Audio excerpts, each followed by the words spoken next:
The 2015 Paris Agreement committed nearly 200 nations to limit global warming to 1.5 degrees Celsius. However, the pledges countries made in Glasgow's COP26 put the world on track for a temperature increase of 2.4 degrees Celsius by the end of the century. Was COP27 successful in reviving the 1.5 degrees goal and in turning climate pledges into action? I am Bushra Nassar, Marketing and Communications Manager for Advisory Services at WSP Middle East. And in this episode of the Anticipate podcast, I am pleased to be joined by May Faraj, Senior Advisory Director in Environment and Sustainability, and Mahmoud Hashish, Associate Director, Environment and Sustainability at WSP Middle East. So welcome to the Anticipate podcast, May and Mahmoud. Thank you for joining us. In today's episode, we will discuss some key outcomes from COP27 and the journey to COP28. We will then dive into the implications that these outcomes have on our region, our industry, and what role should private and public sectors play to achieve climate commitments. Mahmoud, I'll start with you. So the main objective of COP27 was to move from pledges to implementation. Would you say that this objective has been achieved? And what other key breakthroughs and outcomes has COP27 managed to achieve? First of all, thanks for having me for this podcast. And to answer your question, I think we could consider COP27 as a transitional COP. While COP26 was centered on promises with governments and industry organizations pledging to reduce emissions and fundamentally change habits to slow the effects of climate change, COP27 was focusing on actions, and its aim was to make progress as well as strengthening commitments to tackle the climate crisis. It has often been said that climate action is moving from target settings into the implementation phase. What COP27 has showed was that as the implementation phase begins, integrity and accountability will be ever more critical. In my opinion, and I would say that COP27 was ended up with the main objective of achieving greater accountability, greater solidarity, as better coordination among countries. For the outcomes of COP27, there are many breakthroughs. The first one is the historic moment achieved for the Loss and Damage Fund. Loss and damage refers to how developing countries are suffering from climate change while having contributed little to it. Developing countries have been seeking financial assistance for money needed to rescue and rebuild the physical and social infrastructure devastated by extreme weather. And COP27 will go down in history as the United Nations Climate Change Conference with the Loss and Damage Fund was agreed. The second takeaway that I'd like to reveal that is the debate on accelerating the energy transition. Apparently, there was insufficient progress on the energy transition both in and around COP27. Few countries followed through on their promises to increase the ambition of their nationally determined contribution. Although Australia and European Union were rare exceptions among the developed countries, higher fossil fuels due to Russian invasion of Ukraine can and should have resulted in an accelerated energy transition. The final text of COP27 contained a provision to boost low energy transition. That could mean many things, from wind, solar farms to nuclear reactors, and also coal-fired power stations fitted with carbon capture and storage. Last year at Glasgow, a commitment to phase down the use of coal was agreed. It marked the first time as a resolution on fossil fuels and had been included in the final text. Some would say for 30 years of conferences on climate change, but at COP27, some countries led by India wanted to go further and include a commitment to phase down all fossil fuels. But at the end, it failed. The next takeaway is the discussion on the first global stocktake. The global stocktake is a process that is critical both for implementing the Paris Agreement and accelerating climate action. Participants at COP27 shared the best available science and assessment of mitigation, adaptations, also means of implementation. They also showcased climate solutions, identified barriers that stand in the way of taking action. It's no secret that global emissions need to be nearly halved by 2030. For the world to stand a chance for achieving the Paris Agreement's goal to limit global temperature rise to 1.5 degrees centigrade. Next year at COP28, parties and delegates will finalize a global stocktake, which will include a review of national progress in meeting carbon abatement targets. This will be a key moment, and unfortunately is likely to highlight once again how much faster the world needs to reduce its dependency on fossil fuels. The last, and also as an interesting takeaway, is about the elevation of nature-based solution. So at COP27, nature-based solutions were included in United Nations climate negotiations cover discussion for the first time. The text encourages parties to consider nature-based solutions or ecosystem-based approaches while ensuring relevant social and environmental safeguards.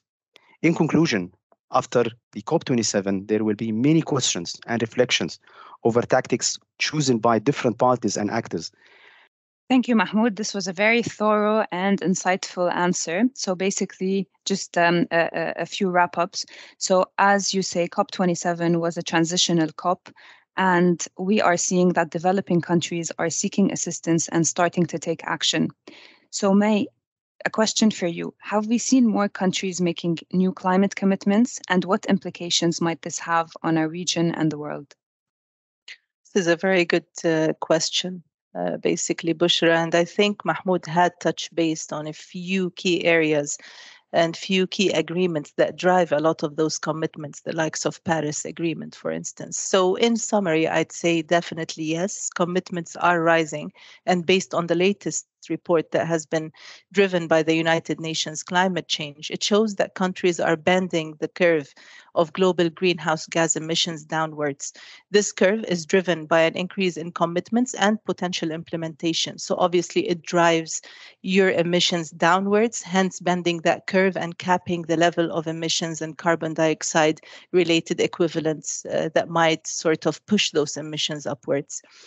And sort of touching on that next question that you've mentioned over there, which is around your implications, basically. I'd also like to reference another key report that was issued by the United Nations Intergovernmental Panel on Climate Change for 2018. And that report indicated that CO2 emissions needed to be cut down by 45% by 2030, compared to the levels that were measured in 2010.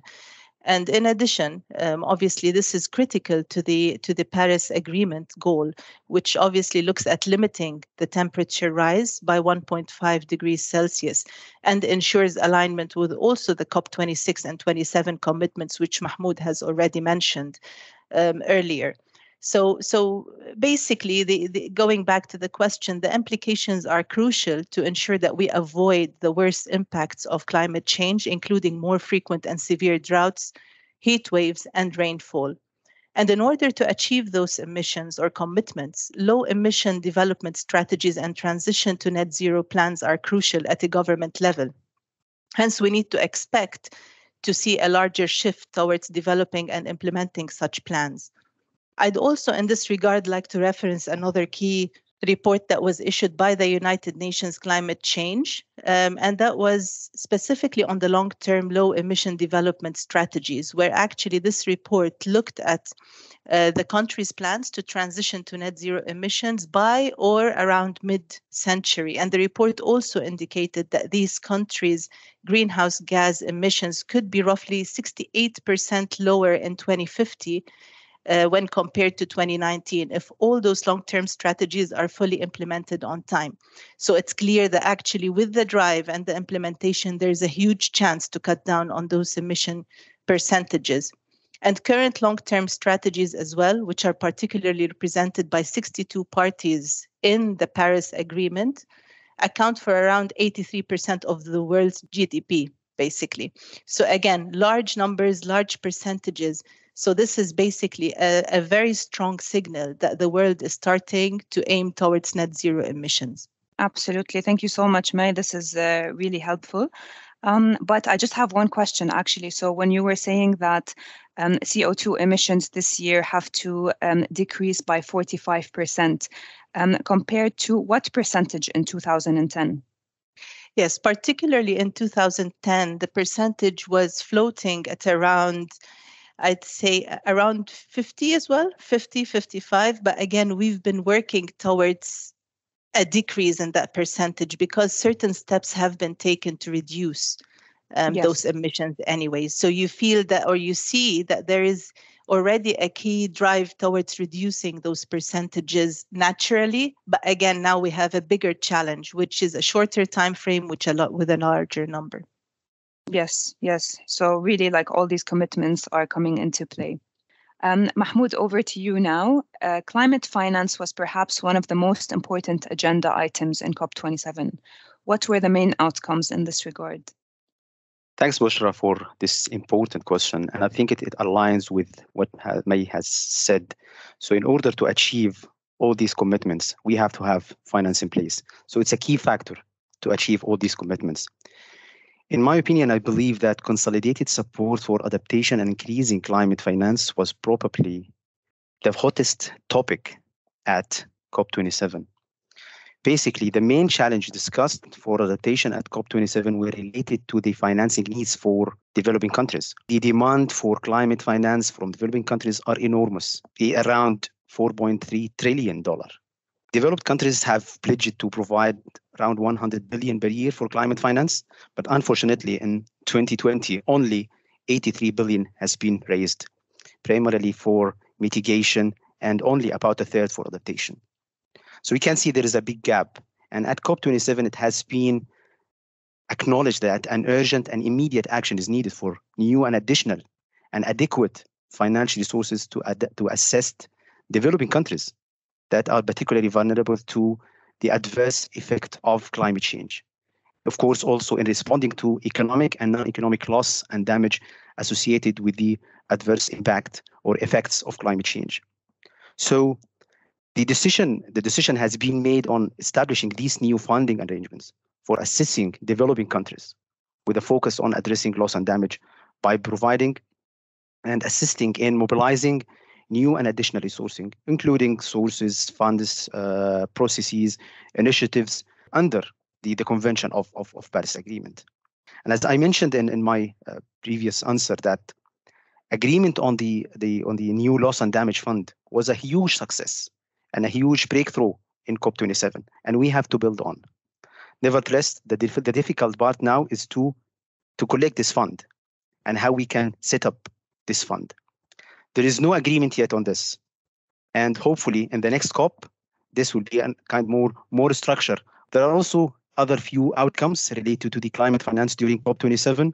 One of them is the G7 and the V20, which is the vulnerable 20 countries launched the Global Shield Against Climate Risks, which is a new commitment for over $200 million as an initial funding for implementation expected to start immediately on this initiative. Another one is the announcing of a total of $105 million in new funding to support the Global Environment Facility, targeting the immediate climate adaptation needed for low-lying and low-income states. And there is also another one announced around the financial outcome for Indonesia Just Energy Transition Partnership, which is at the G20 summit. There also has been held in parallel with COP27, which will mobilize around $200 billion over the next 3 to 5 years to accelerate an energy transition. So a lot of initiatives, a lot of discussions about the climate finance, which again, we can't achieve any commitment without having this climate finance in place. It started in COP27, and it should also be continue during the next COP in UAE. Thank you very much, Mahmoud. Really, your answers are very thorough. So basically, the whole world, as we see, is shifting towards climate action, climate finance, and all these commitments. So my next question is basically, COP28 is particularly significant because it's marking the end of the first global stocktake. Do you think countries would have been able to catch up to these commitments by then? Obviously, this is a journey, basically. So you'd expect that it would take a bit of time to achieve those commitments, and not just the time, but also ensuring that there is a dedicated, committed sort of delegate that would just focus on ensuring that such commitments are achieved. And the transition to a green growth pathway needs to be accelerated in order to achieve the Paris Agreement. I know that, for instance, Mahmoud did mention the G20 countries, and obviously the G20 countries do play a major role in building capacity in developing countries and meeting commitments concerning climate finance and enabling the engagement of the private sectors as well as part of those G20 country development plans. In addition to investing in the developing world. So all of those are obviously key focus areas that need to be that need to be part of those commitments to ensure a tangible step change in achieving the commitments. There needs to also be a large focus on the challenges and opportunities faced by developing countries that are related to the Paris Agreement.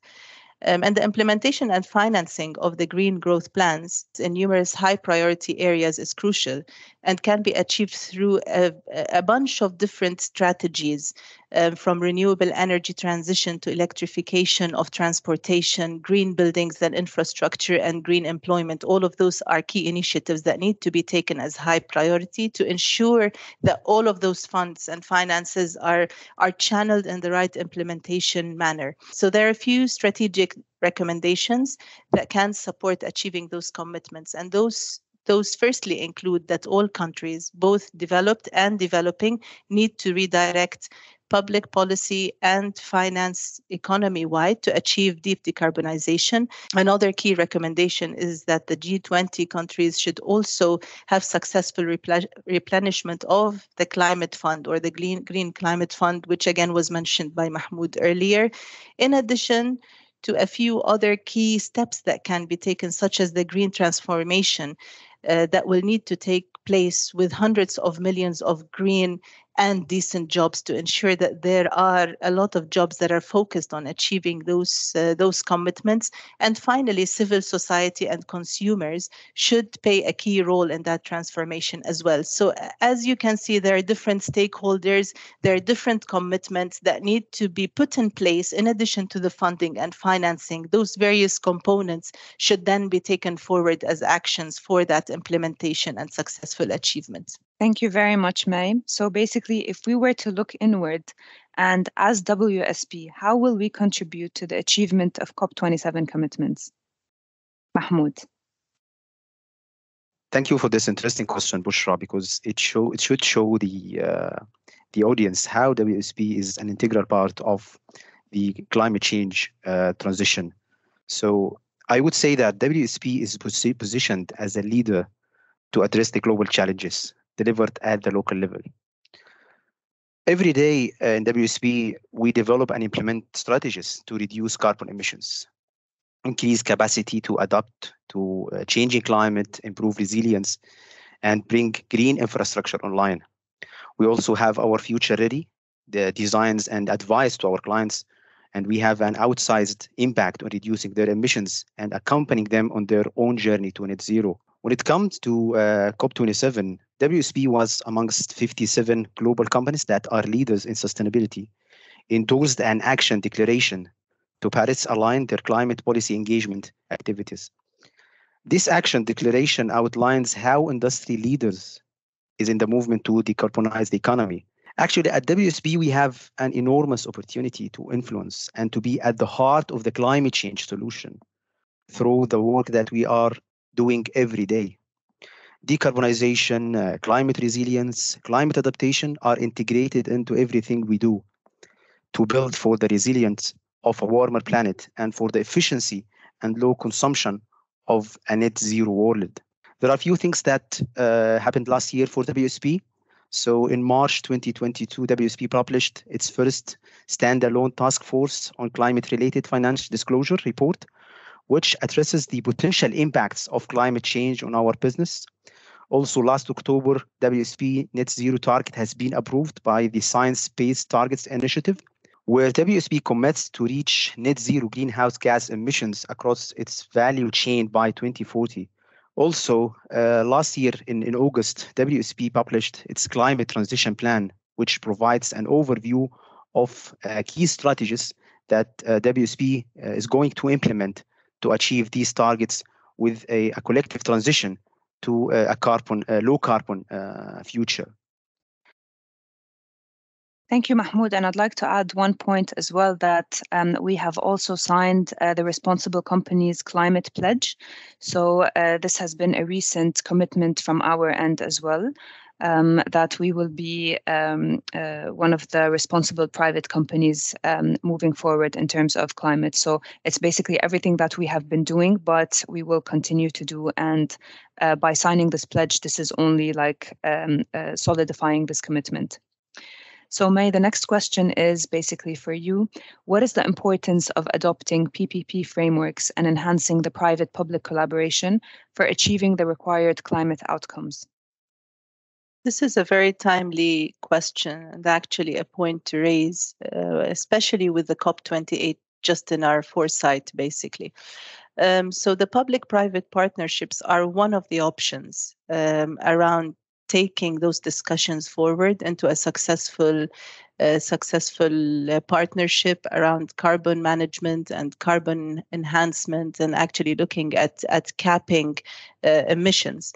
And in addition, it is actually a promising avenue that may offer both practical and conceptual solutions to ensure productive interaction of public and private finance organizations. PPPs aim for public and public service delivery while they seek to benefit from mutually beneficial partnerships, and they remain founded on a public oversight, and this is part of their uniqueness. They therefore provide sort of a framework to ensure that both the public leadership and accountability in tackling climate change are taken forward, while enabling the ownership of certain components of climate finance to be transferred to private hands. So it creates that sort of leverage between both parties and ensures the effectiveness in its product. PPPs, however, have not been very famous over the past years because of their few drawbacks as perceived by the market or as perceived by the public. And those specifically include them being a bit too difficult to bring into play when you have different parties of different backgrounds trying to have those discussions and negotiations. It does take a lot of time and effort. In addition, at times they are perceived as not being very commercially viable. Hence, they've sort of been put to a less priority by the finance community, given the driver of the finance community, and that's mainly the financial benefit of that. However, despite all of those commercial challenges, PPPs remain a very valid option and could have an important role in the broader international climate finance landscape, particularly, as I mentioned, with the COP28 insight and a greater focus on the role of non-state actors and public-private partnerships to ensure that we achieve the 1.5 degrees cap. Research and stakeholder consultation would be needed for us to achieve those targets that we had mentioned previously, and the PPP, or the investment and the planning that comes as part of those frameworks, is quite crucial for such a deployment of climate support. Thank you very much, May. Thank you. So basically, the next question is around COP28 taking place in the UAE. How do you anticipate this summit to be different from previous COPs? Again, I think you touched on a very interesting point earlier, Bushra, around us WSP signing the recent pledge. And I think us being part of that commitment or pledge is again quite crucial for us to be in action towards achieving that timely impact. So every COP has its own differences, has its own uniqueness. And it would be very interesting to see how that would be tallied in the UAE. But in my view, one of the main differences I foresee in the upcoming COP28 is its potential to be a timely, impactful event, potentially. Some Arab countries are perceived to be the largest contributors to emissions with their ever-changing climates, while those Arab regions as well are the most impacted with climate change. And we've seen it with the water scarcity, with desertification, with the loss of biodiversity being some of those impacts that we are foreseeing and witnessing at the moment. So this would further drive the aspiration to aggressively progress the net zero targets and hence lead to a more tangible, positive, impactful future. And this is really, again, driven by COP28 being in a region that is featuring and undergoing a lot of those challenges in terms of climate change, in terms of water issues, in terms of the biodiversity scarcity as well in many regions. Also the massive development that can sort of encroach into those key areas. Hence, being amidst of all of this action is quite impactful. And I see this being one of the most, I'd say, differential, impactful aspects of the event being in the region, or in particularly the UAE. Absolutely, absolutely. And we're all really looking forward to COP28 and how to basically support and prepare for COP28. So to this point, Mahmoud, so what contributions should we expect from WSP and the private sector to support COP28? Thanks, Bushra, for this question. I would say that WSP is always at the forefront of supporting the UAE net zero by 2050. We, as WSP and also other private sector companies based in the UAE, commit to stepping up our collective efforts to combat climate change by reporting greenhouse gas emissions in a transparent manner, also developing measurable plans in line with the UAE national sector climate targets to reduce our carbon footprint, also sharing these plans with the UAE government to contribute to achieving the national net zero target by 2050 or earlier. Also, factoring in climate change mitigation and adaptation measures as core principles of our business as WSP and our operational models as well. We encourage and engage stakeholders, including our suppliers, partners, and consumers, to actively take part in climate actions to help the UAE reach net zero by 2050. And maybe I conclude by saying that WSP pledged to support the UAE government in reaching net zero and aligning all our efforts with COP28 commitments. Thank you, Mahmoud. Thank you both very much for the insights that you shared with our listeners today. There is basically so much significance in COP28 taking place in the UAE as it really emphasizes the strong foundation on climate action and environmental sustainability that has shifted today to a proven track record of reducing emissions, accelerating the growth of renewable energy, and enabling energy transition. As WSP and in line with our values, we look forward to supporting the journey to COP28 and contributing to the achievement of COP27 commitments. To our audience, thanks for listening all the way through. Please leave us a comment if today's episode has sparked your interest, and don't forget to join us in 2 weeks for a new talk. Thank you very much.